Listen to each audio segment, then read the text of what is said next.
Pronto, vamos lá. Pessoal, eu tenho um monte de coisa que eu quero falar ainda, tá? Então vamos começar, voltar. Eu quero falar mal do IEM. Quero falar mal do IEM. Olha só. Pessoal, mas antes de continuar rapidinho, só dar um aviso pro final da nossa disciplina, tá? Só para vocês saberem. E na próxima aula, semana que vem, a gente vai ter a última roda de conversa, que o tema é educação com pessoas em privação de liberdade. Então a gente vai receber pessoas que dão aula no DEGASE ou em presídios. E que é uma das aulas mais fortes. E aí depois disso, vai ser isso é semana que vem, dia 25, aí dia 2. Vai ser o último debate temático, que vai ser sobre a articulação dos anos iniciais no Fundamental 1 com o Fundamental 2, anos finais. Que tem uma ruptura, né, assim, muito forte na matemática. Aí a gente vai receber pessoas que trabalham nos anos iniciais e nos anos finais para falar sobre isso. E aí a gente encerra a disciplina dia 9 de dezembro, que vai ser aquela coisa para vocês falarem um pouco sobre o trabalho final de vocês, tá? Que não precisa ser uma apresentação. Quem quiser trazer coisa para projetar, pode. Mas não precisa. Só para cada grupo contar o que pensou e a gente conversar sobre, fazer como se fosse assim, uma avaliação da disciplina, tá? Aí dia 9 a gente encerra, beleza? Então vamos lá, continuar. Roberta falou que esqueceu a pergunta dela. Não, é porque muitas coisas vieram. Olha, você tem que fazer um bloco, viu, querida? Você pode lembrar. Depois que ele ia falar também. Tá. Então é Eduardo, Ana Beatriz e Gabriel. Aí podia eles falarem e a gente vai... Deixa eu falar. Em bloco, Aí lá. Eu queria falar sobre... Tá, quer falar, Gabriel, que não tá comendo, então... Aproveita que se apresenta também. Oi, gente. Sou Gabriel, sou ex-egresso, ex-egresso aqui do mestrado Não, matemática. Oi? Não, egresso, tá certo. Sou egresso aqui do curso de mestrado em ensino de matemática. Minha pesquisa foi sobre estágio supervisionado. E hoje eu atuo como professor de matemática no município do Rio e no município de Queimados. E é isso. Acho que... E sou homem gay, acho que é importante deixar claro dentro desse contexto. E estou me identificando com várias falas, né, de vocês. E uma das coisas que eu queria perguntar é se vocês já sentiram que, pensando no outro lado da matemática, né, que a gente pensa, acho que foi super importante falar da Carla Cristina, tornar a matemática também como ferramenta de pensar sobre questões da sociedade, inclusive LGBTfóbicas, mas por um outro lado, acho que a matemática ela nos coloca num lugar de privilégio de uma forma pelos motivos errados. E quem sabe matemática é dito como gênio, coisas que a gente também problematiza. Mas se saber matemática fez com que vocês burlassem alguns preconceitos, e aí eu estou trazendo essa pergunta porque eu acho que, pensando que a matemática ela é um direito social, a gente tem que pensar em ensinar matemática, deixar ela universal para todo mundo, como também uma garantia da gente poder ter mais acessos. Não sei se eu fico muito claro na minha pergunta, mas se vocês já perceberam situações em que saber matemática pode levar vocês a outros lugares que, né, obviamente a gente está aqui hoje, mas em outras situações, até mesmo em idade escolar.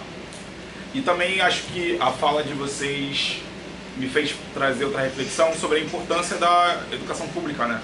Porque no ensino privado a gente tem essas séries de barreiras, principalmente vocês que são trans, né? Acho que a gente, quanto cis, tem mais privilégio nesse sentido. Mas eu acho que fica muito claro como a gente tem que lutar pela garantia da educação pública, porque ela faz com que o direito de todo mundo, por exemplo, ter um trabalho, estudar, seja garantido.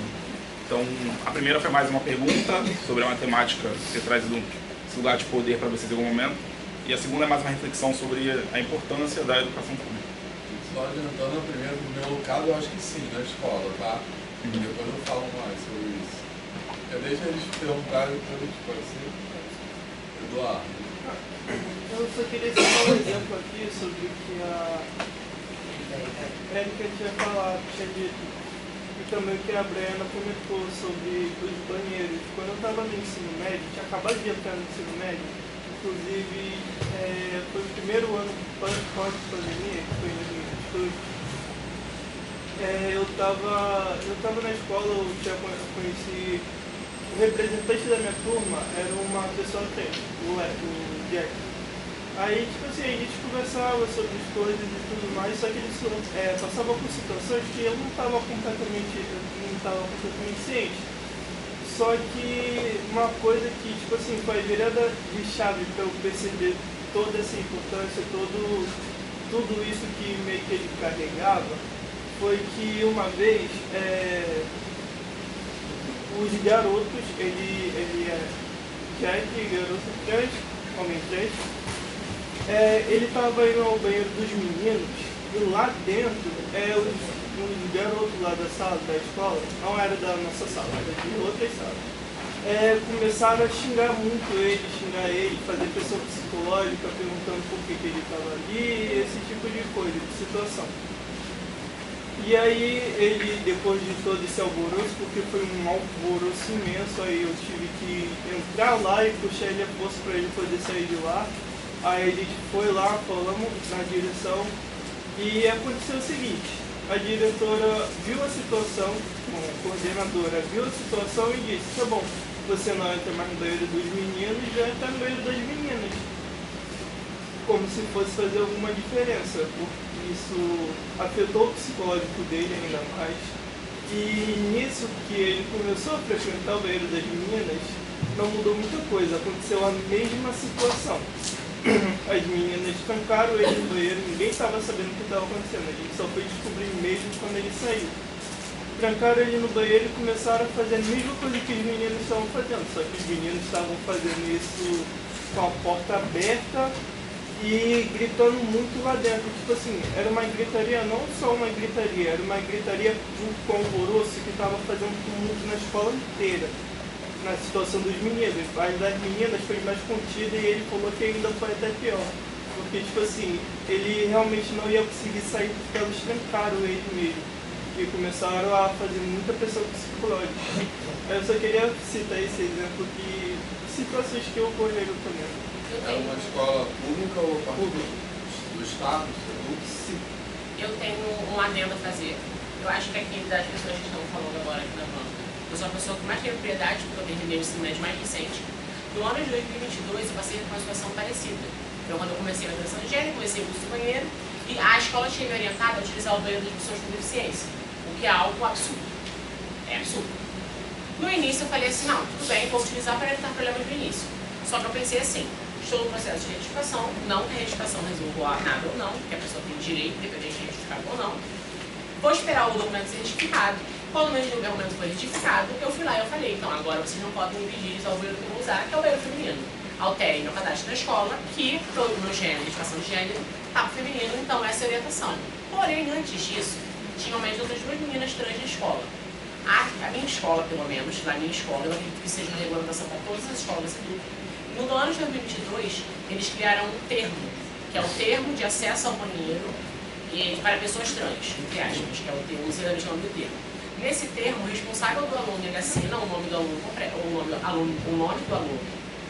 o nome de registro do aluno. Se a pessoa tiver uma retificada, ela não precisa desse tipo de documento, mas se a pessoa não for retificada, também não tiver uso de nome social, tem a parte de preenchimento do nome de registro, nome social, e o banheiro pelo qual a pessoa se identifica, ou seja, o aluno. Na situação do seu amigo, que também foi a situação de outras amigas minhas, o certo seria preencher a documentação. A escola tem que dar essa regulamentação, isso é algo obrigatório, não é nada tipo assim, mas a escola estava fazendo um favor. Não, isso é uma regulamentação da SEDU, então a escola precisa disponibilizar nesses casos. E esse papel, ele respalda a utilização do banheiro de acordo com a identidade de gênero da pessoa. Ou seja, se for uma pessoa, uma mulher trans, e ela assinar a documentação, que é uma documentação que respalda, No estado do Rio de Janeiro. isso, na SEDUC do Rio de Janeiro. Eu não sei se a SEDUC as outras SEDUCs, no caso, Com certeza não. estão fazendo esse tipo de Agora. orientação. Aí a SEDUC do RJ tem, é bonitinho o termo é um papelzinho com a logo da SEDUC, e lá você coloca, e no final o seu responsável assina. Aquela documentação foi uma pauta de discussão, porque a minha diretora daquela escola, ela, assim, eu não vou dizer que ela era muito adepta, não. Ela não trouxe nenhum comentário conceituoso comigo, nada disso. Mas a gente sabe, quando a pessoa não é muito a favor, a gente sabe. Só que ela foi na reunião dos pais e os pais falaram, então, tem um menino que acha que é menina, que está tentando utilizar o banheiro com a minha filha não gostou. Aí o que eles fizeram? Eles pegaram um documento e falaram, ó, agora nós temos esse documento aqui que respalda a utilização do banheiro. Se a sua filha estiver incomodada, ela não vai, a pessoa que está utilizando o banheiro, a pessoa que está utilizando o banheiro, ela não tem a obrigação de sair, porque esse documento respalda a pessoa naquele banheiro. É um documento da SEDUC mesmo, não é nada tipo assim, da minha escola especificamente. Foi na SEDUC do Rio, foi nessa escola, foi até no Carmela, aqui em Madureira, no Instituto de Educação Carmela Dutra. Tem nas outras escolas também, porque em outras escolas eu conheci pessoas trans em eventos que tinha muita gente. E eu perguntei isso, e a pessoa falou, ah, não, eu estou utilizando o banheiro, sabe, porque a escola não permite. Aí eu falei, não, vai na secretaria da escola, pede para a escola mandar um e-mail para a metropolitana, ou então para o regente que faz a orientação dali, e pede para enviar essa declaração. Essa declaração respalda o uso do banheiro. Então é uma informação que é até importante para todo mundo aqui, para se alguma coisa dessa acontecer de novo, na SEDUC, pelo menos na SEDUC, eu não sei como funciona no município do Rio, que é, no caso são as CRI. Não sei como é que ele funciona com isso, mas na SEDUC tem. E é muito importante, porque às vezes a pessoa está na segurança de pedir, mas não é um pedido, é um direito. A pessoa tem, a escola tem que disponibilizar essa declaração. Isso aconteceu depois de a gente retificar os documentos. Eu vi a declaração, porque eles pediram para assinar a declaração, mas foi mais ou menos na época que minha certidão já estava saindo, minha identidade estava saindo. Aí eu falei, olha, não precisa. Porque até se tivesse que terminar o ciclo de usar o banheiro errado, que é o banheiro errado, naquele momento eu ia terminar o ciclo e ia dar retificado. E com a retificação você não tem subjeção para isso. O Jackson está no seu gênero, está na sua identidade, seja no nascimento, respalda o banheiro que você vai utilizar. Essa declaração é direcionada a pessoas trans. E isso não é nada específico, não tem nada a ver com atributos físicos, não. Qualquer pessoa que seja uma pessoa trans, se identifique como pessoa trans e acha que a necessidade é a utilização do banheiro e se identifica na sua identidade de gênero, só dirigir a direção da escola, pedir para a escola pegar uma orientação de cima, que no caso da minha escola foi a Metropolitana 3, e essa declaração respalda tudo. O seu amigo nunca teria sido pedido de sair do banheiro. Se os outros meninos estavam incomodados, a escola tinha que fazer, sim, palestras de intervenção para que o povo estivesse ciente da situação. Isso tem que ser falado para todos os alunos, para que os alunos não possam questionar essa afirmativa de mas está usando o banheiro porque a escola deixa. Não, não é um favor, é um direito. E também tem que o seu amigo, eu acredito que ele deve ter terminado o ensino médio, porque se você terminou, eu deveria ter a mesma época que você, mas ainda assim é algo muito importante para se falar. Se acontecer uma coisa dessa com alguém que esteja na rede da SEDUC, pode falar para pessoas direcionar a escola e pedir a declaração de uso de banheiro adequado e de higiene. É muito importante isso. Ana Beatriz, depois Roberta vai esquecer, Não. E Eduardo. Passei por uma situação no ensino médio que uma aluna da outra turma tinha se assumido uma mulher trans depois do segundo ano. Ela entrou já no terceiro ano, já, enfim, vestindo roupas que ela se sentia confortável. Ela se identificava da maneira que ela se identificava, que era a maneira que ela realmente era. Só que os alunos e os professores até aqui na sua escola, e era uma escola consideravelmente grande, não gostou muito. Consideravelmente grande. Mas era pública ou privada? Era pública. Do Mas Estado? só que eu achava que esse tipo de coisa era comum em escolas pequenas, que, enfim, administrava uma quantidade menor de alunos, só que era uma escola gigantesca, na minha cabeça isso era, tipo assim, uma coisa que não teria nenhum tipo de problema. Mas Era da SEDUC também, a escola. eu acho que sim, eu acredito que sim, é lá no centro da Calvuna. Eu acho que sim. Não era escola técnica. Não, é uma escola normal, né, de ensino médio normal. E aí eu sinto que os alunos, além de fazerem muito bullying com essa aluna, os professores não faziam nada. Eles não ajudavam, eles não interviam, É eles que a não... Carol estava falando Sim, agora há é o pouco. que até tinha ouvido no escutão, infelizmente atrasado.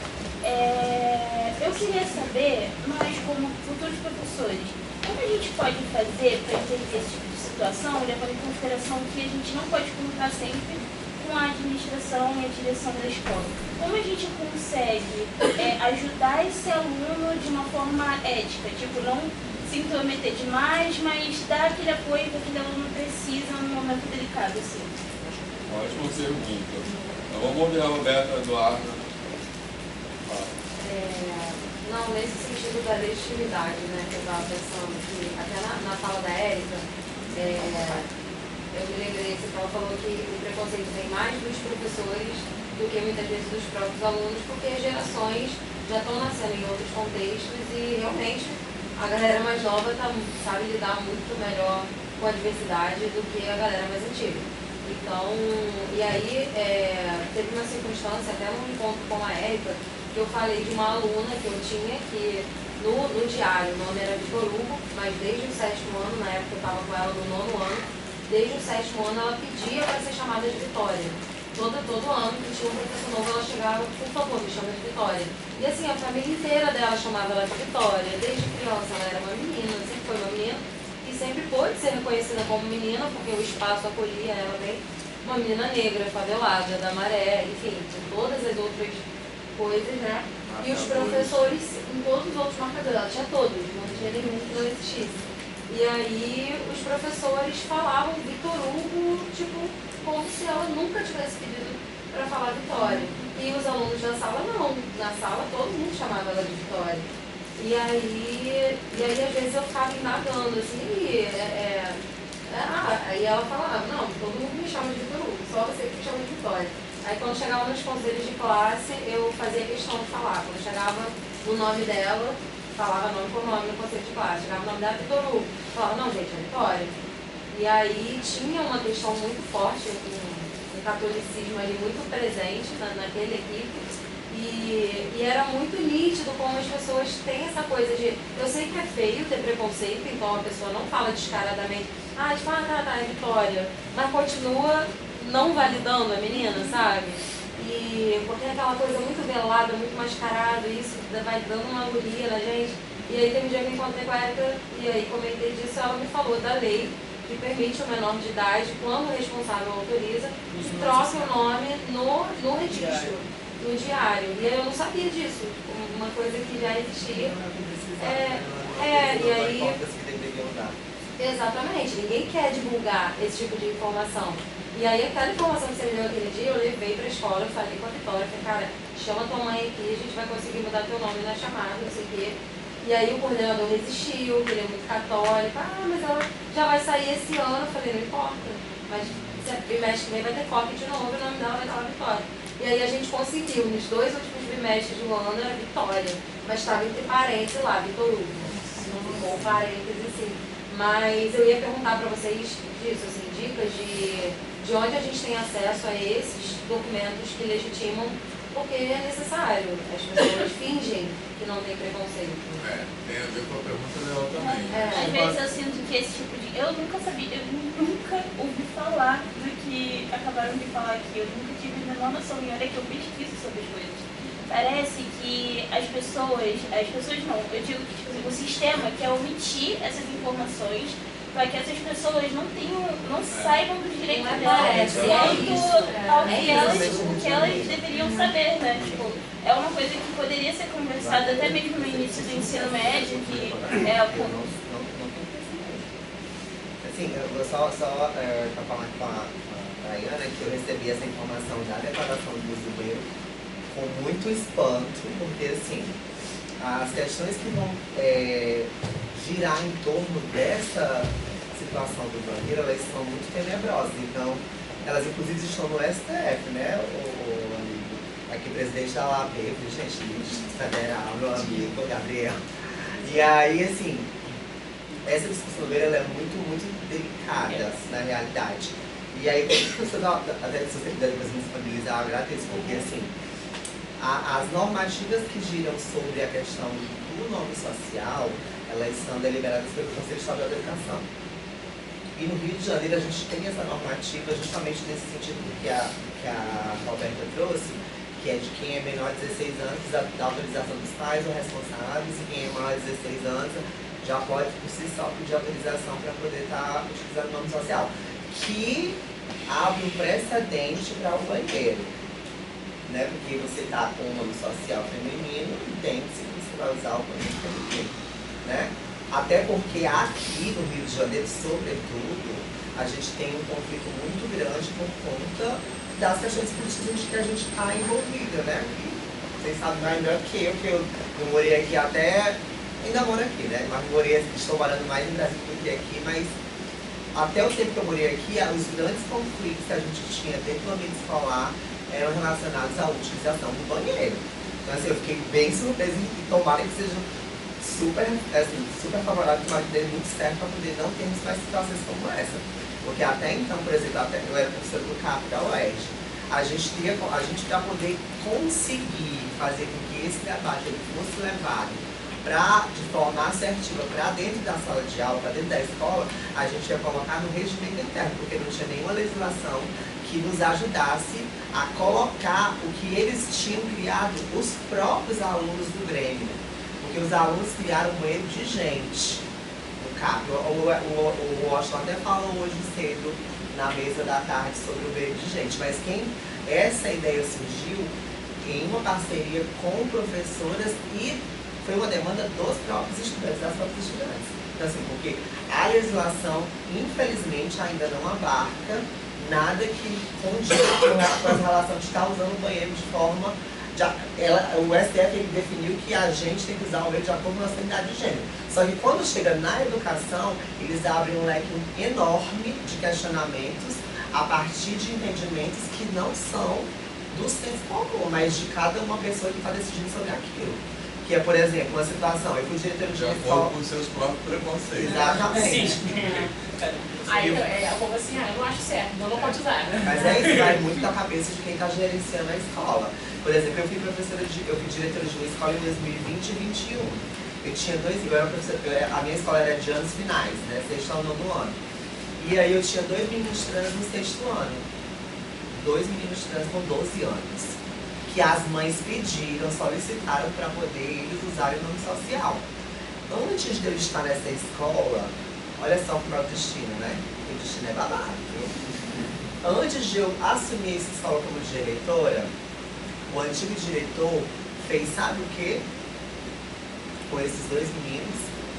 Ele, não, tudo bem, vocês estão querendo reivindicar com o nome masculino, eu acho que é certo mesmo, não sei o quê. Lá, tudo bem. Mas vamos fazer o seguinte, vamos passar nas salas. Ele levou os meninos em cada uma das salas e apresentou os meninos da seguinte forma. Isso daqui é a fulana, que agora quer ser chamado de fulano. Olha só o que ele fez. E aí veja só o que eu falei para vocês naquela hora, que é ilustrando aquilo que eu disse, né? Sobre a questão do que tá muito na cabeça de quem está ali gerenciando, de quem está enquanto professor, de quem está enquanto gestor, para poder causar situações que nunca deveriam existir. Esses 2 meninos, ninguém sabia que eles eram meninos trans. A partir do momento que ele levou os meninos para poder fazer isso, todo mundo começou a tornar a vivência daquelas 2 crianças em chacota. Eles tiveram o mesmo problema do banheiro, que aí quando os meninos descobriram que eles não tinham nascido com o sexo masculino, foi o terror da vida deles.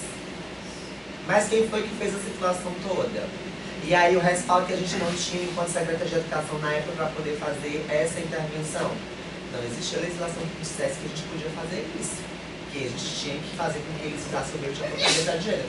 Só que aí já estava ok, já estava dentro da escola, da forma que estava, escrotizada, todo mundo colocando os meninos de 12 anos em situações extremamente vexatórias, portanto que uma pessoa adulta que deveria ter o discernimento de fazer a situação não ser tão ruim para aquelas crianças que estavam em fase de pré-adolescência para adolescência, ficou o caos, se tornou pior.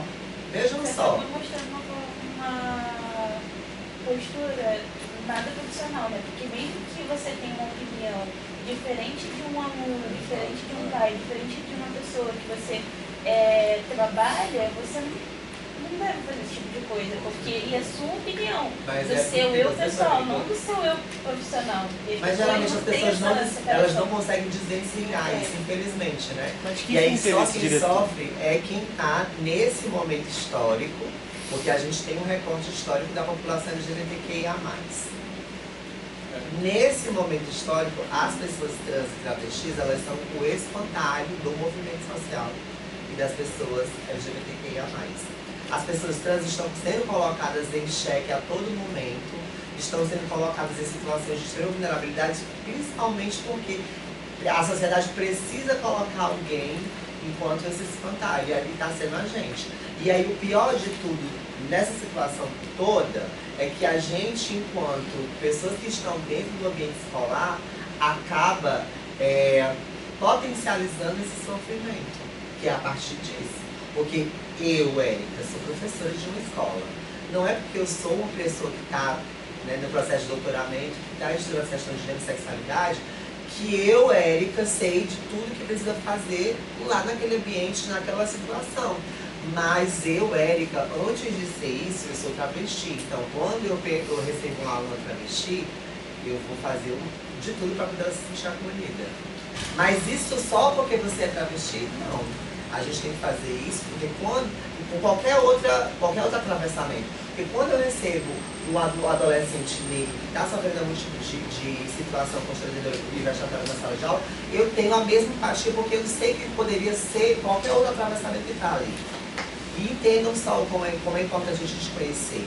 E não é só conhecer porque a gente também está em sala de aula, é conhecer porque a gente vive em sociedade. A gente precisa aprender porque a gente está na sociedade, a sociedade ela tem as suas intercorrências, a gente tem que saber para poder isso não acontecer. E vejam só a situação que a gente vê. Olha essa situação. É uma situação que, para mim, ela não tem sentido algum. E ela aconteceu e veio de quem deveria proteger essas duas crianças na época que estavam na pré-adolescência, ali saindo da pré-adolescência para a adolescência, estavam chegando no 6º ano ainda, de 11 para 12 anos. As mães já reconheciam ele como tal, mas aí a escola, na cabeça dela, faz coisas que nem a família está fazendo. Então vejam só como aí tem essa troca de posição que a gente imagina assim, diferente de algumas outras situações, claro que eu estou generalizando, né? E a grande maioria é diferente, é o inverso, né? As situações elas vêm de casa. Mas aí vejam como a gente não consegue mensurar a dificuldade que a gente precisa de tentar enxergar isso para poder resolver, ao tempo que quem gera as situações somos nós mesmos. Porque o banheiro é indiscutível, gente. Indiscutível. O problema que a Baiana sofreu muito recentemente, porque ela é mais nova do que eu, uns 25 anos, eu acho, foi o que eu sofri quando eu fazia o ensino médio. Quando eu fazia, lá em 2004, a 2ª série do ensino médio. Eu passava de 7 às 11 sem fazer xixi porque eu tinha medo de ir no banheiro. E essa discussão é muito importante, porque isso também acarreta em problemas de saúde. Porque a pessoa se priva de ir no banheiro um dia inteiro, e isso acontece, tipo assim, muito mais frequente do que a gente pensa. Tipo assim, quando eu fazia a vida quase inteira sem ter contato com pessoas trans. A vida quase inteira. Eu sempre fui moradora de comunidade, na comunidade sempre teve pessoas trans, sempre teve, porque a gente sempre existiu. Só que eu não tinha contato, não comecei. Geralmente eu comecei a ter mais contato quando eu fui começando a me descobrir mais, e abrindo mais para a sociedade, que foi a primeira transição social. Que, lembrando sempre que a transição de gênero, ela não tem a ver especificamente só com o uso de hormônios. Existem muitos processos da transição de gênero, tem a transição social, tem a transição hormonal, existem diversas transições que estão nesse meio. E eu nunca tive muito contato. E na questão do banheiro, quando eu entrei na escola, eu entrei como menino. Então eu pensei, eu até pensei, pô, essa escola, porque é uma escola normalista, e escolas normalistas há muitos anos atrás, elas não eram feitas para homens, por um tempo. Então os homens não participavam. Então aquela escola ela não tinha um banheiro masculino. O banheiro masculino era uma sala que tinha sido desmembrada para virar um banheiro, depois que mudaram as regulamentações. Aí eu pensei assim, esse banheiro é tão ruim. Quando eu passava na porta do banheiro das meninas, eu pensava assim, ai que sonho, velho, usar esse banheiro. Meu sonho, tipo assim, quando eu... Isso sem eu nem, tipo assim, já pensava sobre a transição de gênero, mas não tava, tipo assim, certa daquilo. E quando eu fui passando, eu ainda tive mais essa facilidade de lidar com a questão de utilizar o banheiro masculino até a transição para utilizar o banheiro feminino, porque eu já estava em processo de retificação, eu estava no primeiro ano do ensino médio, então eu estava no início, eu pensei assim, eu vou resolver isso esse ano, e vamos supor, se eu começasse a partir do segundo ano, eu já estaria muito feliz. Mas existem pessoas trans que não passam por esse processo durante o ensino médio, não retificam os documentos durante o ensino médio. A grande maioria. Quase 99%. É uma pequena parcela que faz a retificação antes. Então isso acontece e isso priva a pessoa em questões fisiológicas. Causam problemas renais, problemas na bexiga, problemas do trato urinário. Existem diversos problemas que interpassam isso. E isso devido ao preconceito enraizado. Porque quando eu entrei no Banheiro das Meninas pela primeira vez, eu tinha muitas amigas. Tem até hoje, né? Só que eu tinha muitas amigas. E foi uma comemoração tão grande que parecia que era a minha festa lá dentro. Eu entrei no banheiro e falei assim, aqui meninas, agora eu tenho um documento que eu entro, isso, tanto a minha identidade quanto a questão da declaração. Eu vou até entrar com a escola, vou pedir para a escola mandar a declaração certinho, a gente passa depois. A declaração, e me deixou tão feliz, porque nessa época já tinham mais duas outras mulheres trans na escola, também tem homens trans na escola, mas existem pessoas trans que preferem não fazer essa troca durante a escola, então eu tenho amigos, homens trans, que não quiseram fazer a retificação no início, ou então não podiam fazer a retificação no início, e estavam lidando da forma que dava naquela situação.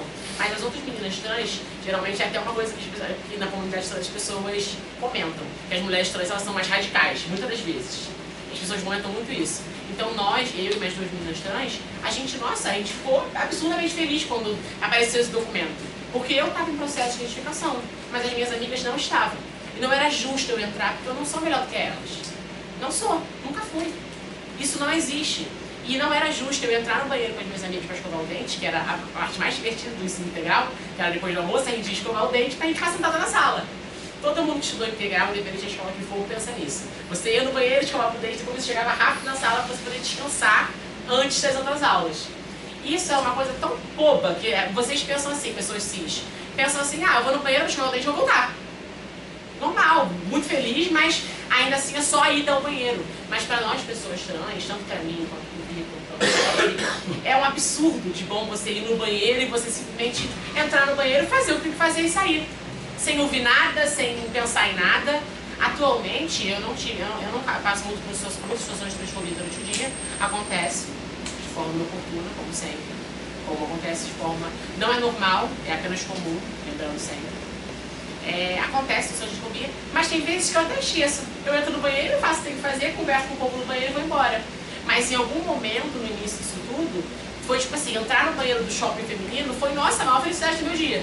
Simplesmente não separar da minha mãe, que ela ia pro banheiro feminino e eu ia pro banheiro masculino. Que eu nunca quis que acontecesse. E isso é muito importante. Essa regulamentação da SEDUC, pelo menos da SEDUC Jovem, tem essa declaração, reafirmou o que todo mundo já sabia. Que cada um tem que utilizar o banheiro que se sente confortável, da maneira que precisa. Porque é necessidade fisiológica, não é futilidade. Não é uma cor de cabelo, que pode ser uma necessidade da pessoa, cada um dos seus, mas é uma necessidade que todo mundo precisa no banheiro. Todo mundo. E por que nós temos que passar por essa privação? Até teve uma série, que foi até a Linda Quebrada, que ela protagonizou, ela é uma dos personagens da série, em que ela fala sobre o uso do banheiro, e era numa escola, que eu lembro um pouquinho das cenas da série, em que ela passava o tempo como se usar o banheiro. E que ela fez até, eu acho que teve até uma cena da série que ela urinou na porta do banheiro, algo assim, porque a mulher falou assim, você não vai entrar porque você é homem. Sendo que isso é uma coisa realmente desumana. É você pensar que uma pessoa tem que passar por essa dor, porque segurar a urina, segurar qualquer tipo de coisa naturalmente, que é do excreto humano, é terrível. Se estar segurando assim é muito ruim. Imagina você passar o dia inteiro, eu estudava das 7 da manhã até as 6h15 da noite, segurando o dia inteiro. Eu já passei por situação que eu fiz isso. Depois, se você puder, manda no grupo também. A declaração, né? Manda sim. E Vou aí, pegar. só dando uma dica bem rápida do que ela tinha perguntado sobre como agir nessas situações, a gente tem que primeiro pensar em ficar no trabalho. Porque se a gente for agir da forma que é pra agir, a gente vai perder o trabalho. Certo? A gente não precisa ser a palmatória do mundo para poder salvar tudo. A gente precisa fazer o nosso trabalho de forma responsável para poder essas pessoas terem a gente lá dentro. Então, a primeira coisa é essa. A segunda coisa uma situação que eu sempre, lógico que nas escolas que eu estava enquanto professora ou diretora, eu não tinha esse problema porque eu estava lá e eu sei articular isso de uma forma bem mais assertiva. Até para conversar com os pais, eu conversei com diversos pais e é bem de boa. Só que quando você não tem isso, né, essa possibilidade de articulação de forma mais afetiva, assertiva ou efetiva, a gente precisa criar mecanismos para poder tentar gerenciar o problema. Uma coisa que eu fiz logo que eu comecei a dar aula, quando eu tinha algum tipo de aluna trans, que por acaso a escola tinha algum tipo de resistência, eu pedia para ela ir no banheiro nos momentos em que estava todo mundo em sala, no banheiro dela, feminino. Tá no feminino, se tiver alguma coisa você me chama, que a gente resolve. Mas é uma forma de fazer com que ela se sinta segura porque está tendo o apoio e não se sinta violentada porque não vai ter ninguém lá para poder pegar ela, por exemplo, assim, num amontoado de gente. É uma possibilidade. Não é a ideal, porque a ideal seria que a gente compartilhasse o ambiente com todo mundo. Só que causa um certo aconchego porque você está indo naquele meio que você quer. E se por acaso for para acompanhar, você inventa que vai pegar, nem precisa ser para você vai acompanhar. Você inventa que vai pegar um giz ou um pincel na coordenação e segue essa pessoa até o banheiro e fica dando uma olhadinha para ver se não vai causar. Não são situações essas que são pequenas, a gente consegue pelo menos minimizar os impactos, sabe? Assim, sei que não vai ser o que a gente queria, mas vai dar uma ajuda ali potencial para poder minimizar aquele sofrimento naquele momento. É uma situação, assim como o nome. Os pais não deixam aquela criança ou adolescente utilizar o nome, porque tem disso. Como é que eu vou fazer enquanto professor dentro da minha sala de aula? Eu vou utilizar o meu poder e minha autonomia enquanto professora dentro de sala de aula e vou tratar ela da melhor forma possível para que ela não se sinta desconfortável ou até fora do ambiente que ela deveria ser acolhida, que é na sala de aula. Existem mecanismos que a gente pode utilizar para poder não dar gênero à pessoa. A gente tem várias formas de tratamento que a gente não precisa dar gênero. Apesar de que eu, Éder, continuo no enfrentamento porque sou eu. Mas não é uma pessoa que não esteja nesse enfrentamento. Chama coração, chama amor, meu bem, jovem, que tem gente que tem desconforto até de chamar de amor, né? Geralmente as meninas não querem chamar ninguém de amor. Chama de jovem, assim, porque eu tô dando alternativas que são, assim, em último caso. Porque se fosse eu, e se fosse algum professor que estivesse falando comigo, eu dizia, chame de fulano. Quando vier o problema, a gente resolve. Não vá pensar num problema que nem chegou. Quando chegar, a gente resolve. Aí o professor fulano tá chamando a minha filha de... Não sei, porque ela pediu ser chamada assim, eu tô só escutando o que ela me falou. Aí você não quer te chamar não? Ah, tudo bem, que eu não sabia. Aí já é uma outra situação. Mas até chegar o problema, você chama. Aí o fulano quer ser chamado de Pedro. Oi, Pedro. Aí lá, a mãe do Pedro nunca veio porque eu chamei ele de Pedro. Entendeu? Então assim, não vamos sobreviver com antecedência. E vamos criar mecanismos que facilitem essas funções da sala de aula. E quando não tiver possibilidade de você exercer essa possibilidade de autonomia dentro da sua sala de aula, aí você cria esses mecanismos que para mim são os últimos planos, né? Chamar alguém de coração, alguém de amor, alguém de meu bem, em último caso. Ai, mas é que eu tenho que chamar o nome da frequência. Cria-se alternativas para que não se chame nome da frequência. Você, não, nem precisa de número, pode chamar de uma coisa obsoleta. Você olha para a sala, pergunta quem faltou. Não existe mais não. Aí olha pra quem tá faltando, não tem que chamar ninguém. Tá com dúvida? Chama fulano, que é o mais animado da sala, que já é o líder. Fulano, quem foi que faltou aí? Me diz aí. Fulano vai te dizer quem foi que faltou. Não nem precisa chamar o nome morto de ninguém. Ou pode ligar a família que você chama. Entendeu? Então são mecanismos que, se a gente quiser, a gente faz parte do tempo. Eu queria retomar a pergunta do Gabriel, que ninguém respondeu, e aproveitar para falar 3 coisas que já está chegando mais ou menos no final, que eu acho muito importantes para vocês, tanto na prática de vocês como professores e professores, e também se por acaso alguém aqui, por exemplo, vier ter um filho, filha LGBT, ou alguém da família LGBT, assim. Porque ele perguntou essa coisa da matemática como uma coisa que de alguma forma te protege, né? Assim. E eu acho que para mim foi esse o caso. Como eu falei, eu cresci numa família que, assim, que ser gay era uma coisa horrível, assim. Teve até um momento na minha vida que eu achava que eu era o único viado do mundo, assim. Oh, meu Deus. Eu passei por isso. Eu acho que hoje isso não seria possível, porque... assim, porque eu lembro disso, que como criança, né, assim, eu comecei a perceber, caralho, eu gosto de homem. E aí eu não via ninguém assim, porque eu cresci num ambiente que era totalmente repressor a esse negócio. Tinha essas falas de que isso era uma coisa horrível. Quando a minha mãe começou a perceber isso, ela tinha muito uma fala assim, não deixa ninguém saber, porque isso é uma vergonha. Ela falava umas coisas assim. E ela era a pessoa mais light da família, assim, da família da parte dela, né, da parte materna, assim. Por que eu estou falando isso? Porque eu acho que a escola, apesar de ser na década de 80, eu me sentia melhor na escola do que em casa, assim. Na escola, e aí que eu quero pegar a questão do Gabriel, eu já, no ensino médio, né, no ensino médio, assim, eu tive algumas situações de bullying pontuais, mas eu não era, assim, uma pessoa que sofria um bullying sistemático, como acontece às vezes, assim, com algumas pessoas. Eu acho que o motivo disso era isso, que em casa era pior ainda. Então, eu me sentia mais confortável na escola. E um motivo era o fato de eu ser bom aluno. Então, isso de alguma forma era um fator de aceitação. O Agnaldo tem até um artigo que ele fala disso, né? Assim, um fator de aceitação. Depois a gente pode mandar esse artigo para você. Era um fator de aceitação que me protegia, que é uma coisa triste isso, na verdade, né? Porque se não fosse isso, talvez eu sofresse muito mais bullying na escola do que eu sofri, né?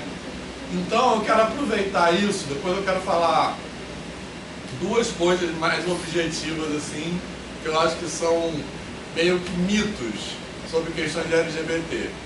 Mas eu estou falando isso para aproveitar várias falas que foram colocadas aqui, a questão do banheiro, a questão do nome, no caso de pessoas trans, e no caso de pessoas gays e lésbicas que não são trans, uma coisa que depois já adulto, que era uma coisa que eu achava horrível, assim, era eu não poder demonstrar afeto em público, assim, estando com algum namorado, e eu via assim, as pessoas hétero iam num bar, sei lá, na rua, andavam de mão dada na rua,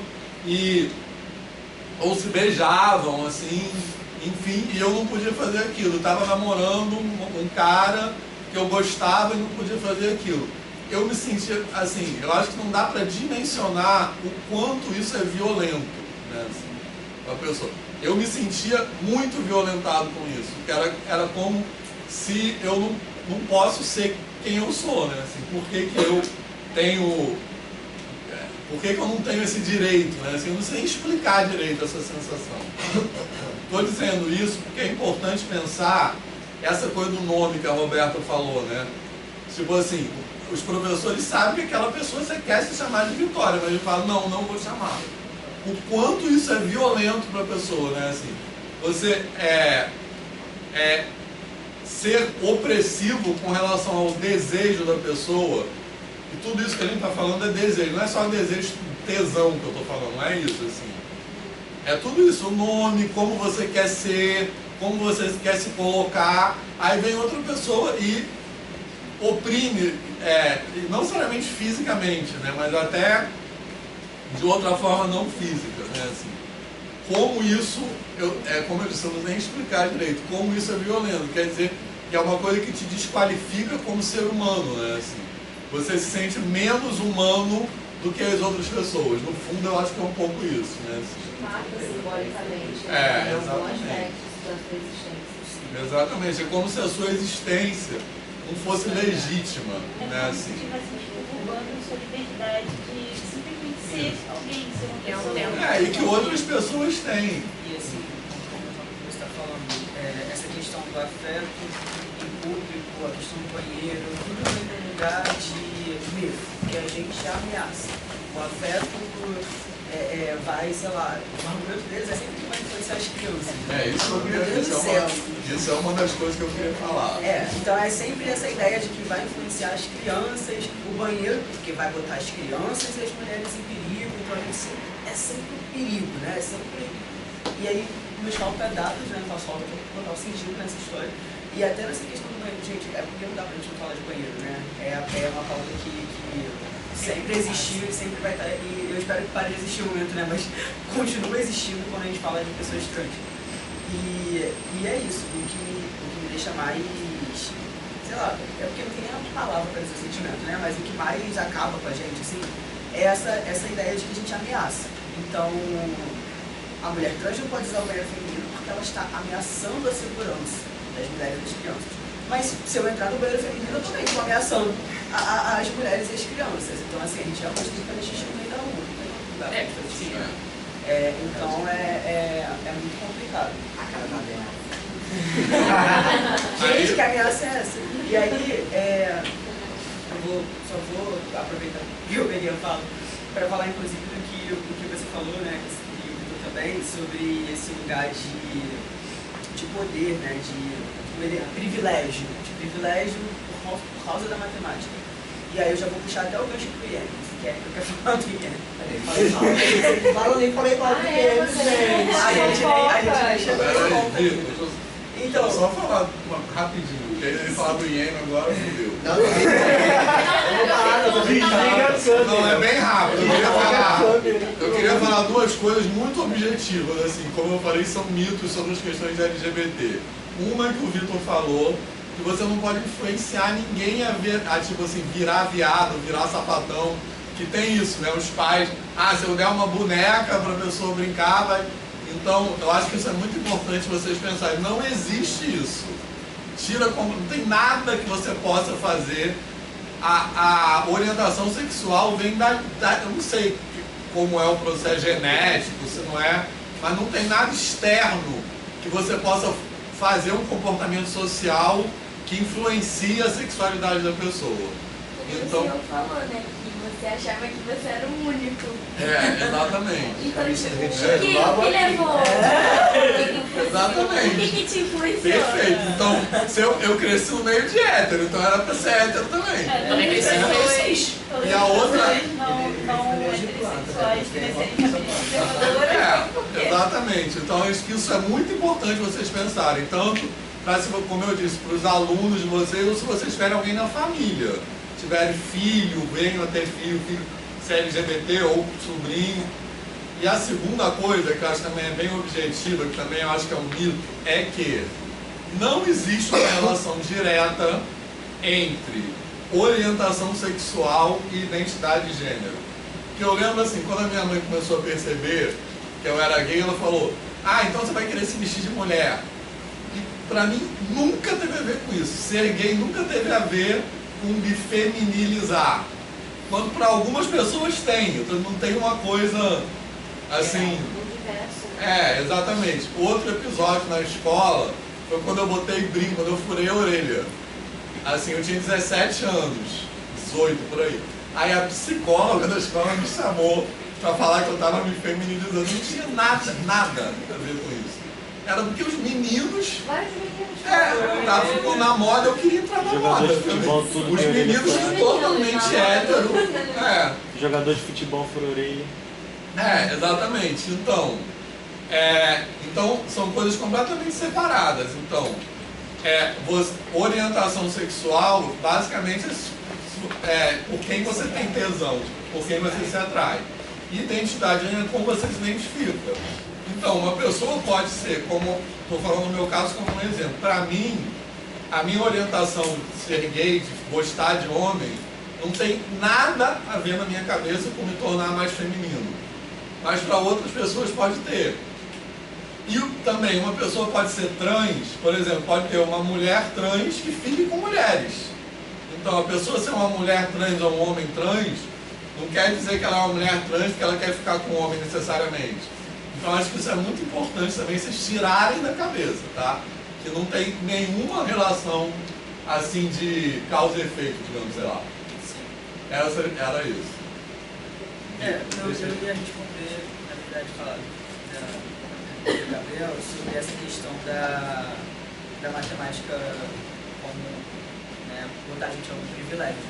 Eu sinto isso, sim, né, no ambiente escolar, com certeza, mas até mesmo aqui dentro da instituição, a gente sabe como é, né, eu acho que eu e a Braiana mais próximos assim, de vocês. Basicamente, depois que eu transicionei aqui dentro do Instituto, e eu, né, comecei a me apresentar no lugar, nas salas de aula, convívio e tudo mais, vários colegas que me conheciam, né, antes, insistiram em me chamar pelo nome morto. E aí, a gente perde muitos amigos, né, na transição, muitos amigos. E aí a gente foi se afastando. E aí eu percebi que, conforme eu fui melhorando meu desempenho nas disciplinas, passou a ser do interesse, o contato, o respeito veio automaticamente. Então eu acho que não é só como professor, eu acho que de modo geral precisa de um motivo para respeitar, né? Isso é muito complicado. Porque não basta só falar, não, seja um motivo para a pessoa te respeitar, que seja um motivo intelectual, qualquer que seja, né? Mas eu sinto que a gente fazer matemática na escola tem que ser um diferencial. Eu queria dizer só um ponto, que é uma coisa muito desgraçada para vocês entenderem, que é exatamente o que você acabou de falar. Na minha família, eu sou uma pessoa trans, eu sou a única mulher trans da família, tecnicamente agora, porque tem uma prima minha que está no processo de transição de gênero, então somos duas mulheres trans da família. Só que a minha transição de gênero pela minha família, no contexto geral, foi aceita. Aceita, normal. Óbvio que tem gente que gosta, que não gosta, né? Mas não faz diferença gostar ou não, então... Mas a minha prima, as pessoas simplesmente não respeitam ela. Fala, e a justificativa, eu vou chegar nesse ponto. A justificativa é porque eles dizem que eu sou estudiosa, que eu sou esperta e que eu mereço ser respeitada. Exatamente isso, não é brincadeira. Isso aqui não é inventado. A minha prima mudou de nome. Não tem ninguém, eu bato o pé para reafirmar, não tem ninguém que me chame pelo nome antigo. No meu convívio, ninguém. Nem minha avó, nem tataravó, se existisse, também não chamaria. Porque o meu convívio, ele corta a partir do momento que a pessoa não me respeita. Então acaba tipo assim, não respeitou? Voltou. Fala uma vez, corrige uma vez. No processo de adaptação, eu fui direto com todo mundo. Olha, tá todo adaptando, aos poucos a gente vai se acostumando, porque até eu mesma tive que me acostumar comigo mesma, porque isso é natural. O nosso cérebro está acostumado a falar um nome por tanto tempo, então escrever um nome por tanto tempo, a gente às vezes ia no automático. Hoje em dia isso não acontece mais. Mas a minha prima também está no processo de transição de gênero, ela também vai identificar, mesma história que eu. Ela é bem mais velha, ela tem 40 e poucos anos, só que o povo da família simplesmente não aceita, não quer aceitar. Então batendo o pé, tipo assim, eu óbvio que eu não tenho motivo para não aceitar, né? Além de não ter nenhum motivo específico para você não aceitar alguém, além do preconceito. Eu tenho muito orgulho dela ser uma pessoa trans e ela sempre diz, Brena, você me ajudou muito no processo de realização da minha de eu ser uma pessoa trans. Ou seja, você me auxiliou muito nesse processo que eu conseguia me identificar. Porque eu vi você fazendo, eu tinha vontade desde sempre, mas quando você fez a transição de gênero, eu tive mais vontade ainda. Aí eu tive mais vontade, tive mais coragem de fazer. Mas a família simplesmente não aceita. Foi o que o Vitor acabou de dizer. Eles sempre arrumam um motivo para você ser respeitada. O motivo deles me respeitarem é porque eu sou uma pessoa que eu bato bastante a boca assim. Se não tiver um motivo evidente assim. Eles simplesmente não respeitam. Eles não respeitam. A minha prima tem gente, tipo assim, até a minha mãe tá com dificuldade de adaptação de falar o nome dela. Sendo que comigo não foi assim. Porque com ela tem que ser diferente. A minha mãe, a mãe dela, que me respeita e fala assim, nossa, você é muito legal, você é uma diva, e se brinca comigo, foi uma das pessoas que mais apoiou a minha transição. Agora, no processo dela, não quer apoiar, não quer aceitar. Porque sempre tem que ter uma justificativa moral, então legal, entre aspas, né, pra você aceitar uma pessoa daquele jeito. Sendo que isso é completamente um jogo de interesses. É como se ela tivesse compensar uma falha. Entendeu? Exatamente isso. E não, o povo não quer aceitar, o povo bate pé e tudo. Ou então, assim, quando você tem mais passabilidade, né? Você é mais aceito. Eu só vou contar uma história rapidinho, que eu tive uma briga com meu irmão em 2018, durante a eleição. Meu irmão é bolsonaro, tá? Toda a família tem. Aí eu tive uma briga com meu irmão porque eu sofri uma agressão verbal na rua, assim, no dia da eleição de 2018. Que o vizinho falou, não vai poder ter mais viado aqui não. Aí falou assim, Bolsonaro vai resolver isso. Enfim, aí eu falei isso com meus irmãos e tal. Aí um deles falou assim, ah, não se preocupe, porque você é gay, mas é discreto. Assim, ele falou assim, quem vai tomar porrada é quem é bicha louca. Ele falou, você não é bicha louca, então tudo bem. Entendeu? Até hoje, ele não entende por que eu briguei com ele. Até hoje. Aí ele fala assim, não, mas na família a gente aceita. Eu falei, eu não quero que você me aceite. Eu não preciso que você me aceite. Assim. A questão é essa. Então, se eu fosse bicha louca, você não ia me aceitar. Assim. Até hoje ele não entende isso. Assim. Mas só que eu acho que tem a ver com isso. Né? Eu não queria perguntar, voltando para a sala de aula, porque eu fiquei até muito feliz quando vocês falaram que nunca tiveram problema com aluno e tal, porque assim, eu dou aula em 2 municípios que são do interior. Um deles é bem interior mesmo, roça. E aí o pessoal é muito conservador, assim, muito preconceituoso com tudo, com racismo, homofobia, tudo muito. E os alunos também. Eu dou aula de 6º ano lá, 2 turmas de 6º ano. E assim, é muito difícil, porque não existe um dia que não tenha muitas falas problemáticas, sabe? Aí eu fico super assim, é difícil mesmo, porque eu nunca fico omissa, né? Sempre chamo atenção, conversa, aí eu tento de tudo, assim, tanto de brigar mais dura, quanto de conversar, ou, tipo, fala, por que você tá pensando nisso? Mas não sei o que. Só que assim, é muito difícil. Isso é reflexo demais. Eu acho que tem a ver um pouquinho. Eu acho que tem a ver um pouquinho com o que a Roberta falou, né? Da geração. Porque eu não dou aula de 6º, não, porque eu tava ficando. Mas eu passei um tempo com 6º, uma substituição, e é bem diferente, né? Porque eles não têm muito filtro, porque eles falam, né? Eles só falam. E aí, mas eles também se resolvem muito.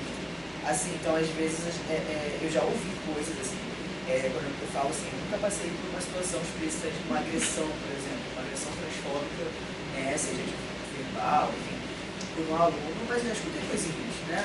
Só que primeiro que eles tomam cuidado com as falas na presença, mas eu sempre falo coisas na ausência. Mas também, isso é uma geração que está vindo já com uma outra mente, né? Está vindo mais, pelo menos eu dou aula numa escola da rede privada, então também não sei como é na rede pública. Mas ele já tem uma ideia, e eu nunca, assim, lá nessa escola em específico, quando eu fui contratado,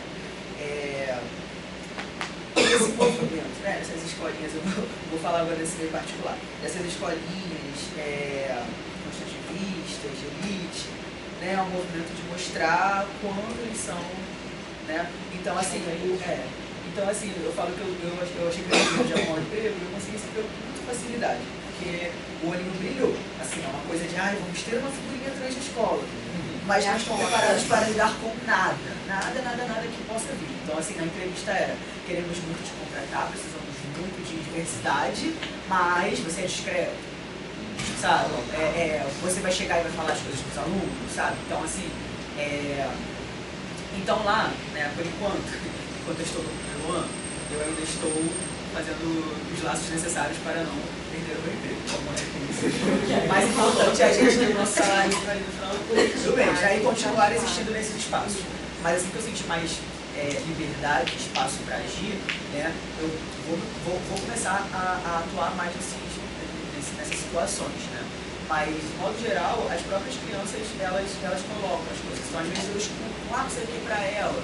Aí outra criança já vem e fala, é ele, sabe? E aí eu não falo nada, eu finjo que não aconteceu, deixa eles resolverem ali, sabe? E aconteceu pouquíssimas vezes, geralmente os primeiros contatos com a turma, depois do tempo eles acabam. Aí eu também dá pra gente criar o afeto, né, ali com aquelas crianças, e eles passam também a respeitar a gente, né, a gente dá o respeito, eles devolvem o respeito. Então, é isso, apesar de saber que, sim, né, tem muitas crianças aí que pensam coisas e tal, eles não falam também, pelo menos não falam tanto na nossa frente quando vou falar as coisas. Eu quero falar do Ian Naldo, quer falar, Carol? Não, eu ia falam pesadelo. Mas falem. Não, depois eu falo mal do IEM fazendo resposta, respondendo a pergunta do Gabriel. Falando mal dele. Eu queria falar com ele. Deixa eu falar uma coisa bem É. Não, na verdade, duas coisas bem rápidas. Que uma é, como o Vitor começou falando, acho que lá no início da aula, as coisas são contraditórias, né? E acontecem de forma concomitante movimentos que parecem opostos. Então, ao mesmo tempo que as crianças, os adolescentes, eles estão mais habituados a conviverem com pessoas LGBT, a gente também está vivendo um período de uma onda conservadora mundial que se reflete em sala de aula, né? Então, tem sido perceptível em sala de aula, inclusive saiu esses dias uma pesquisa falando pela primeira vez na história documentada, né, a geração mais machista é a mais nova, porque normalmente a gente associa isso ao envelhecimento, né? As pessoas vão desconstruir. E não, a gente está num momento em que as crianças, adolescentes são bombardeadas com conteúdos misóginos, incel, red pills, todos esses termos. Todo mundo sabe o que é isso, né? Então... Mas nem sei se é bom saber ou não saber.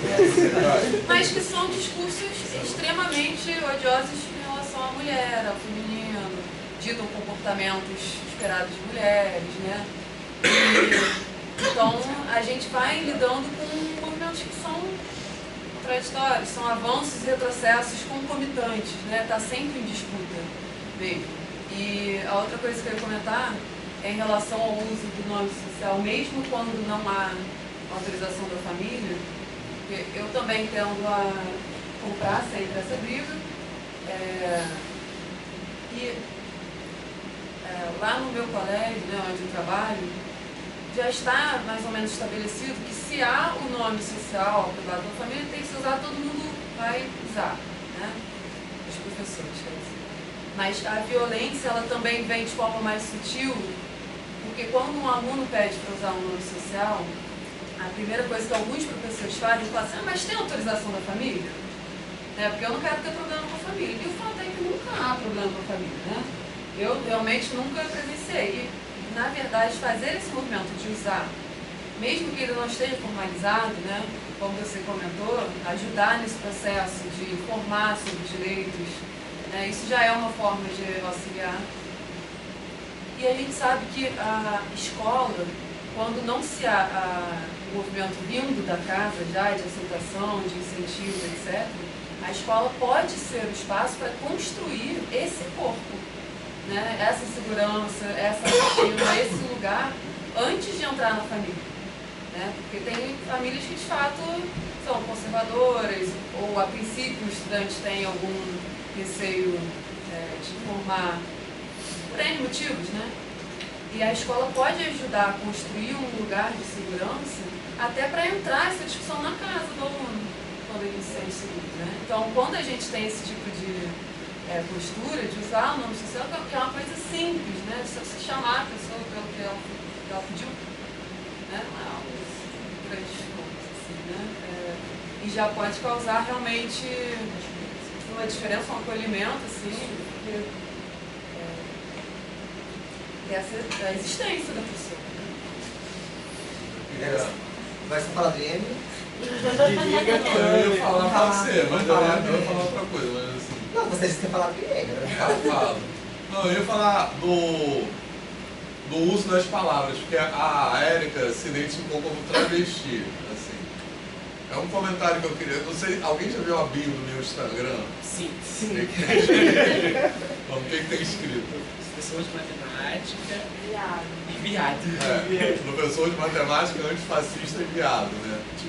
Então, como travesti, a falar travesti não é assim, que travesti é uma classificação. Travesti, o uso da palavra travesti é uma questão política, né? Assim como falar eu sou viado também é uma questão política, porque é justamente se apropriar de algo que inicialmente era pejorativo, para falar, eu sou viado mesmo, e aí?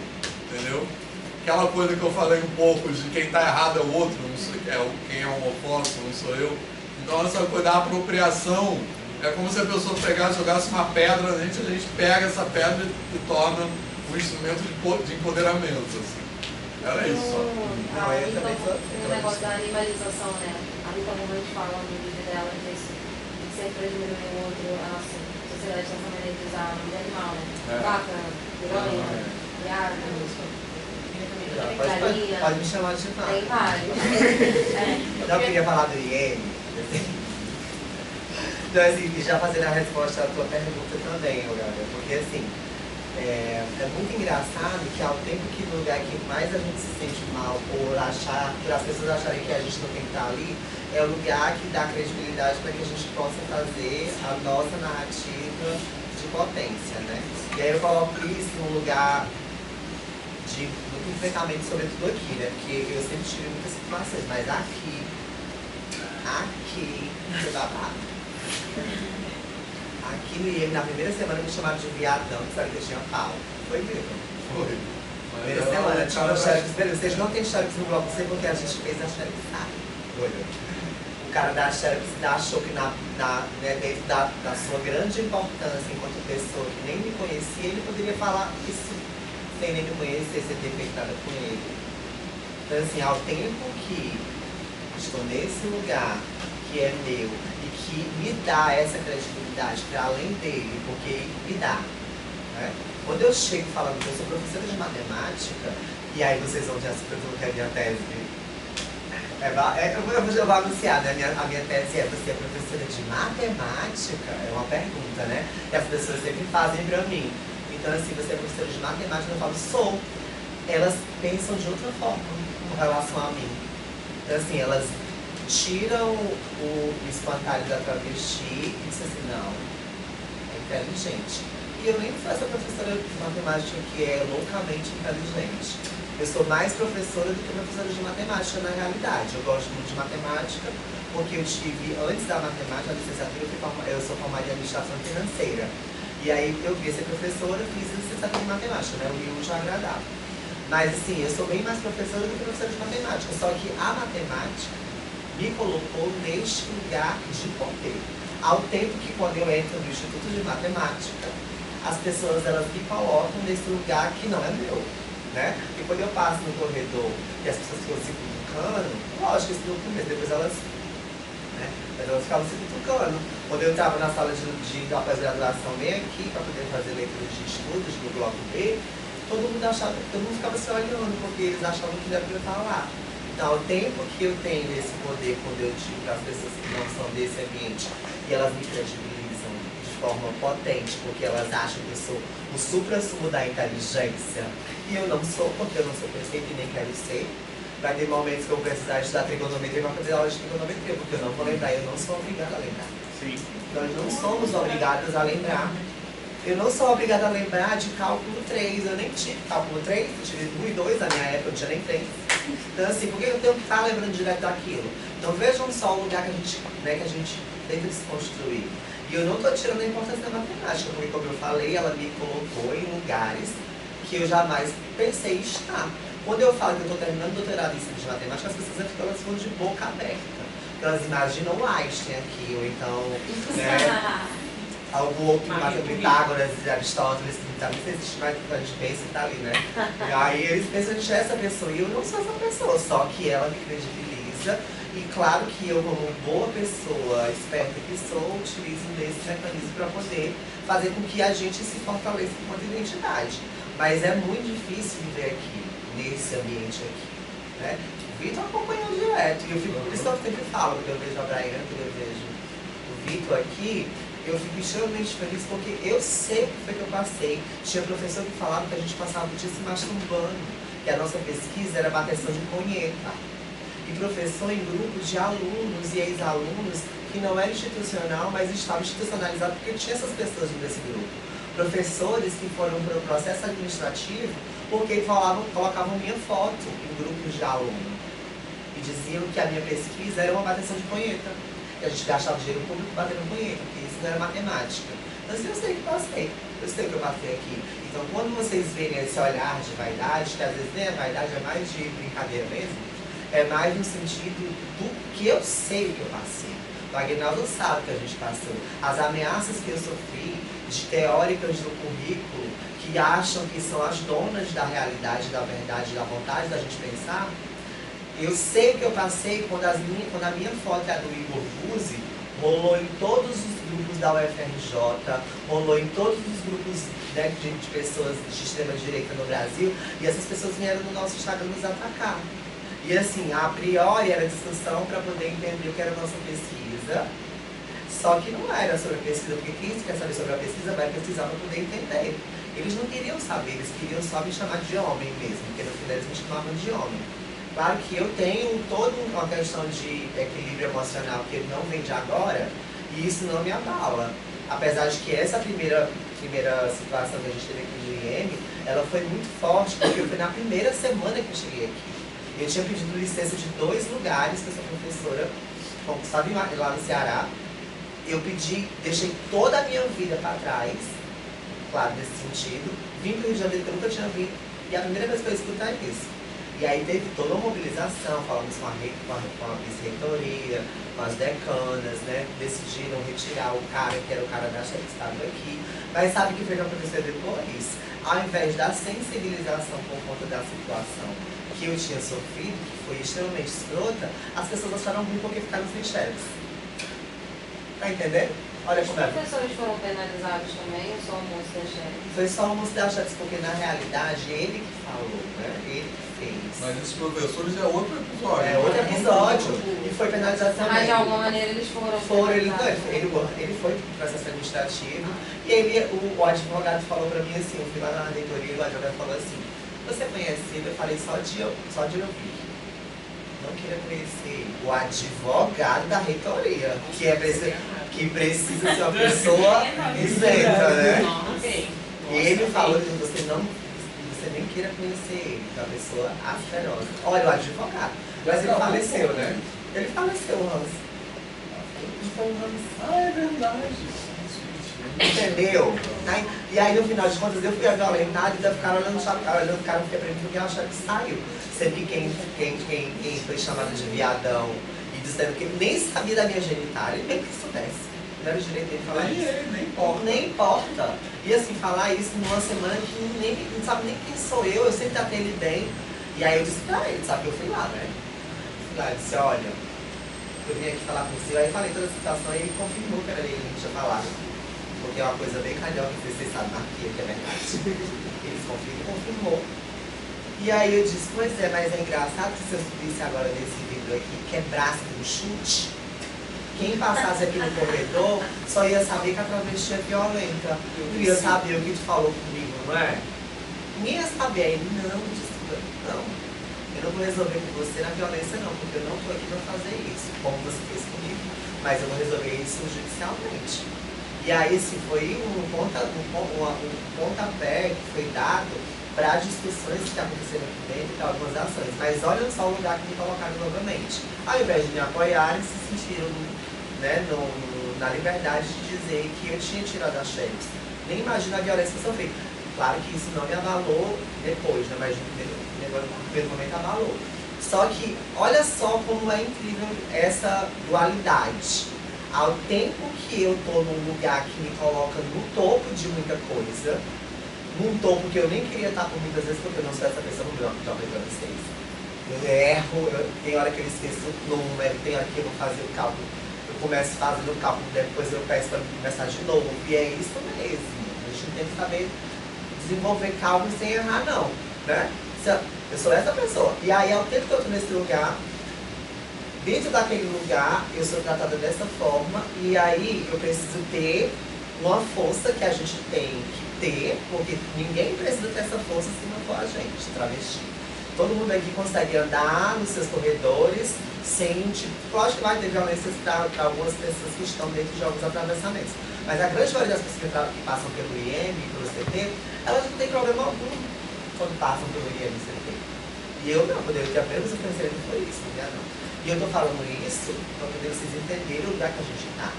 E a importância da formação que vocês estão tendo para depois vocês saírem daqui. Porque as pessoas que chegam aqui, elas imaginam que elas vão sair daqui matemáticas, né, pesquisadoras em matemáticas, a grande maioria delas, sendo que a gente vai para a sala de aula, encontrar problemas reais, e aí a gente tem que ter essa vivência na universidade, a gente não tem quanto preconceito que acontece, né? Porque muitas pessoas trans deram para estar aqui também. Ou vocês acham que pessoas trans também não são boas em matemática? Não. Aqui eu preciso trazer isso. Vou trazer um levantamento quantitativo de pessoas trans e travestis que estão em espaços onde a matemática é desenvolvida. Mas vejam só, será que é porque a gente não sabe matemática? Ou será porque não deixam a gente fazer essa produção desse conhecimento matemático? Então, assim, fica a reflexão desse ponto de vista. E assim, lógico, só para encerrar, tive tudo isso graças ao apoio dos meus professores Vitor, Aguinaldo e tantos outros que eu não tive aula, mas que foram professores que estavam ali batendo de frente com muita gente, para poder a gente fazer muita coisa que a gente fez aqui. E aí isso me deixa bem feliz, porque hoje eu vou encerrar um ciclo. Daí eu tô falando desse hoje porque acho que é o último momento que eu vou ter com vocês, né, antes da defesa. Hoje eu vou encerrar esse ciclo, assim, com todas essas aprendizagens, com todo esse aprendizado, com toda essa violência acumulada para poder continuar seguindo em outros espaços, como eu venho fazendo isso há muito tempo, mas sobretudo porque eu consegui terminar. Eu consegui terminar. Assim, quando eles imaginavam que a gente não ia terminar, a gente foi lá e terminou. Por isso que eu falo sempre pro Vitor, o Vitor eu conheço mais antes de você, né? Mas faça um mestrado, porque as pessoas não querem que você esteja lá, então você vai fazer e vai estar lá. Então assim, hoje, quando eu falo que eu vou ser doutora, eu falo de um lugar de vaidade, mas não de soberba. Mas sobretudo para poder impulsionar quem está aqui, porque as pessoas não querem que a gente esteja aqui. Mas a gente vai fazer o quê? Vai ficar aqui, vai ser doutora, vai ser fina e dar close pra esse povo, porque vai ter um coffee break babadeiro aqui no Rio de Janeiro. Ai, vocês estão convidados, tá? Vai ter um coffee break finíssimo, porque eu vou fazer uma defesa que vai ser histórica, então eu admito 19 às 14 horas. Vai ser uma defesa que vai ser histórica e eu quero que seja presencialmente. Eu não quero que seja remota. Vai ser remota porque as pessoas vão participar. Mas eu quero estar aqui. Porque esse lugar, eu sei que eu passei os 4 anos aqui, então eu não admito fazer a distância. Eu falei, Aguinaldo, olha, eu nunca te briguei contigo, assim, briguei, muitas vezes. Mas eu nunca vou, eu não vou brigar contigo com outras coisas, não, mas isso daqui eu faço questão. E isso daqui eu não abro mão. Eu quero que seja no IM. E vai ser, acho que vai ser aqui na 19 mesmo. Vai ser no IM, porque eu quero ter fotos e registros de uma travesti que terminou o doutorado aqui nesse lugar. E assim, são mulheres negras, são homens negros, pessoas com deficiência e qualquer outro atravessamento que esteja aqui nesse momento que pense em terminar ou a licenciatura, ou o mestrado ou o doutorado. Então não deixe por sucumbir vocês terminem. Principalmente vocês dois. Eu quero dizer também que o PEMAT, né, que é o Programa de Pós-Graduação em Ensino de Matemática, onde a Érica vai defender o doutorado, onde a Carol fez, onde elas estudam aqui, é um lugar de resistência mesmo, né? Assim, porque é um programa de educação matemática, Gabriel também estudou, é um lugar de educação matemática dentro do IEM, né? Dentro do templo dos matemáticos, né? Então acho que a defesa da Érica vai ser histórica. E eu quero dizer também que eu tive a honra de participar da segunda defesa de doutorado do PEMAT, que foi do Rodrigo, não sei se você conhece, aluno do Tony, que foi a primeira banca de doutorado da história dos estudos de matemática, e que na banca tinha a maioria de pessoas negras, assim, que tinha 2 pessoas brancas e 4 pessoas negras na banca, assim. E isso acontece dentro do nosso programa de ensino de matemática com muito orgulho. Mas olha, eu morro de orgulho, e até hoje eu lembro que o Vitor me protegeu, dava vontade de chorar. O Vitor me protegeu da banca, das hienas, dos seus. Bem azar, né, com a Maria do carro. Elas querem me comer as hienas. E o Vitor me protegendo. A minha sensação é de vergonha alheia daquelas pessoas da banca. É sério, gente, assim, uma pessoa alemã da física, ó. Eu nunca vou esquecer. Mas fica uma lembrança, né, Vitor? Fortaleza, a partir disso, a gente tá aqui bonita, doutora. Eu acho que isso ilustra 2 coisas que vocês falaram ao longo do tempo, né? Primeiro, como é importante os professores apoiarem, porque você está falando como foi importante ter esse apoio. e principalmente saber dos direitos, porque você logo na primeira semana sofreu essa violência e você, por saber seu direito, você foi correr atrás. Então acho que essas duas coisas ilustram bem, né? Como é que é importante essas duas coisas. Pessoal, eu quero só fazer duas coisas. Primeiro, eu vou parabenizar você, incrível, você é maravilhosa, e parabéns. Eu estou muito, muito orgulhosa de estar a sua presença, fundo do coração. Espero que vocês fiquem também, porque é uma coisa histórica. É uma coisa que, tipo assim, nunca mais vai ter uma primeira mulher trans doutora pelo IEM. Mas vão ter A primeira, outra mulher. não, só não vai ter a primeira. A primeira vai ser pra sempre você. Só que de resto vão vir muitas outras. E a segunda coisa, foi até que a Bia comentou comigo, sobre a importância das cotas trans. Eu vou terminar logo, para não ter muito tempo de 9h30 para eu concluir embora. Mas as cotas trans, elas são uma maneira de reafirmação de grupos marginalizados. Isso acabou de ser aprovado no FRJ. Deus abençoe. Infelizmente com 2% apenas. E o PEMAT já tinha, viu? O PEMAT já tinha cotas trans. Então as cotas, elas são uma maneira de reafirmar grupos que são marginalizados todos os dias da sociedade. Então, a partir de hoje, assim, muitas pessoas aqui eu acho que já entendem o sistema de cotas, como funciona e por que funciona. Mas a defesa das cotas trans não é a respeito de mas qualquer pessoa pode falar que é trans e entrar na cota. A gente estava discutindo aqui, eu, o Vitor e a Carol, sobre a questão de como vai funcionar a banca de identificação. Existem muitas coisas a se falar, mas ter as cotas trans em universidades públicas, em concursos públicos, em processos seletivos, não é uma maneira de diferenciar. É uma maneira de possibilitar que pessoas como eu, como o Vitor, como a Érica, como diversas outras pessoas trans que estão aqui hoje, batalhando todos os dias para ter o mínimo da vida, possam ser inseridas na sociedade de maneira correta. Ou seja, a cota, ela não é um benefício, ela é um direito.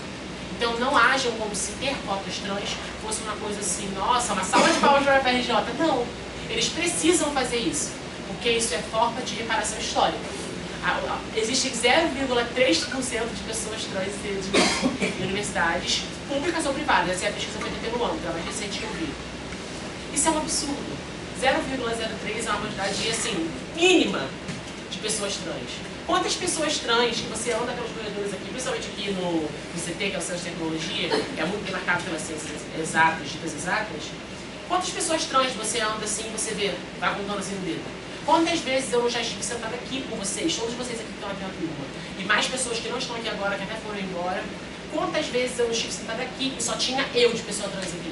Não tinha mais ninguém. É isso que a Erika falou, não é que essas pessoas não existam, é que a sociedade faz tudo para elas não estarem em determinado lugar. Não tinha mesmo. Não, e também não é como se essas pessoas não estivessem na faculdade porque não são capazes de estar na faculdade. Mais de 70% das pessoas trans não terminam o ensino médio por causa de transfobia, por causa de todas as situações aí, né? De profissionais, de professores, profissionais de educação que não estão preparados para transfobia, enfim, né? Tudo isso que a gente falou aqui hoje. Então é o que a Daiana falou, sempre em defesa dos grupos marginalizados. Porque você pode pensar assim, mas assim, fico feliz pela cota deles, delas, deles, todos os grupos pronomes possíveis. Mas não é muito, tipo assim, na minha vida. Mas hoje você é uma pessoa cis que não tem convívio com uma pessoa trans no dia a dia. Mas daqui a um tempo, como o professor falou, pode ser um filho seu, uma pessoa trans. Porque ser uma pessoa trans não é tipo assim, nossa, uma sorte do destino, você foi premiada com um filho trans. Não. São coisas que acontecem na vida. São naturais. Ser uma pessoa trans é natural, porque a gente não escolhe ser trans. Então sempre estejam, independente das opiniões que vocês pensem, ou então que vocês queiram para a sua vida, e se achem que devem ser certo fazer ou não, sempre defendam as cotas. Porque as cotas são a maneira de eu assim, de forma triste, fico falar, que pelo FRJ eu fui o último grupo de pessoas trans a entrar sem as cotas. Ou seja, no ano passado eu entrei pelo CISUS de 2025, início de 2025, e quando eu me inscrevi, eu procurei as cotas trans, porque eu sabia que a Unirio tinha, mas a UFRJ não tinha. E eu pensei, meu Deus, por que a UFRJ não tem? É absurdo. Por que a UFRJ não tem? E no final desse ano, aprovaram as cotas trans aqui na UFRJ, aprovaram também em outras universidades aqui pelo Brasil, tem outras universidades grandes, inclusive, tem até uns perfis que eu posso até botar no grupo lá de matemática da escola depois, perfis que são bons para vocês terem as informações, que trazem informações confiáveis. E agora está sendo uma chuva de aprovação das cotas trans que não devem ser aplaudidas, devem ser reconhecidas, legitimadas e sempre defendidas, em todas as situações, em tudo. Não é só na faculdade, é no concurso público, é nos processos de ensino médio, é no processo de ensino fundamental. As cotas trans existem em todas as idades, porque não tem idade certa para ser trans. Você nasce trans, você morre trans. Assim, você não escolhe isso. Então não tem uma idade certa. Não rotulem isso. O seu filho não tem uma idade certa para se assumir, para ser trans. Que eu ouvi muito que você fez uma idade muito cedo, você não achou melhor uma idade certa? Não.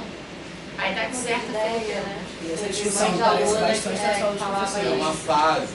É uma fase. Muito cedo para você dizer isso sobre você mesmo, você tem que se conhecer mais. A pessoa, quando ela vem, ela se afirma uma pessoa trans, óbvio que tem sim pessoas que estão no processo de descobrimento ainda.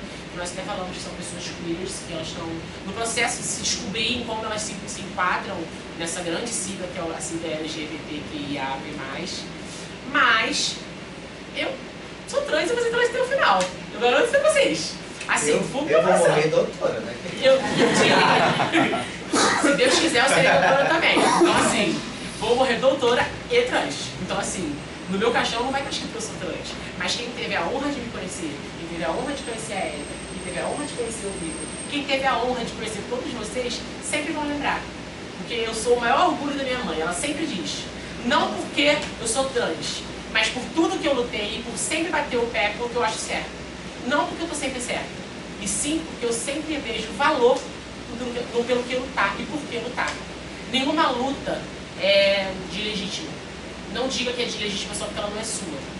Então sempre estejam em defesa das cotas trans, mas não só das cotas trans, mas das cotas de todos aqueles grupos marginalizados que não têm nem a oportunidade de chegar até o fim do ensino médio, como o Vitor falou, que é uma pouca parcela. E eu até falei na atividade, quem estava na atividade prepara, estava lá e ouviu, mas eu vou retomar. Quando uma pessoa trans, uma pessoa LGBT em geral, porque eu existe muito isso, mas essa marginalização a respeito do ensino médio está muito relacionada a pessoas trans. Quando uma pessoa trans termina o ensino médio, termina os estudos, ela não termina só por si mesma. Ela termina por todos os outros e outras que não tiveram essa oportunidade. E que não conseguiram. Não porque não eram merecedores, mas porque não tiveram a oportunidade e não tiveram como chegar até esse destino. Eu fico muito feliz de estar participando dessa atividade com vocês, fico muito feliz de fazer parte da banca. Eu sou formada só pelo curso normal, terminei o ensino médio ano passado, nunca pensei em estar sentada aqui, que é um local muito importante para mim, porque vocês são alunos no momento aqui agora. Mas na próxima aula eu já volto para o lugar cadeira de vocês. E estou aqui de novo aprendendo com outras pessoas que estão sentadas aqui. Eu me sinto muito orgulhosa. Muito obrigada, eu sou da banca, agradeço ao professor Vitor pelo convite, a professora Rinaldo também. Tchau, eu acho que por mim, acho que eu já acabei por hoje. Está na hora, mas eu só quero dizer que as cotas, seja para pessoas trans, a cota racial, para PCD, pessoas com deficiência, além de ser uma questão de reparação histórica, como a Braiana falou, que é muito importante, é uma garantia de qualidade para a universidade. Porque a diversidade dentro da universidade é uma garantia de que não haverá, ou que haverá menos, assim, enviesamento na discussão das questões. Porque se dentro da universidade, dentro da academia, sempre só tiver homem, branco, hétero, cis, de classe média, determinadas questões nunca serão discutidas, né, assim. Então, não é só uma reparação histórica, é uma garantia de qualidade para a própria produção científica, né? Acho que é importante pensar isso também. São pontos importantes. Como a filósofa estadunidense Angela Davis fala, quando uma mulher negra se move, toda a sociedade se move. Porque, e eu acho que a gente pode falar isso para pessoas trans, pessoas LGBT, porque ela mexe com as estruturas da sociedade, né? Então, por isso que é tão importante estar em determinados lugares. É isso, alguém quer falar? Boa noite. Valeu, gente. Obrigado. Gente, olha, então, todo mundo conversa para vocês.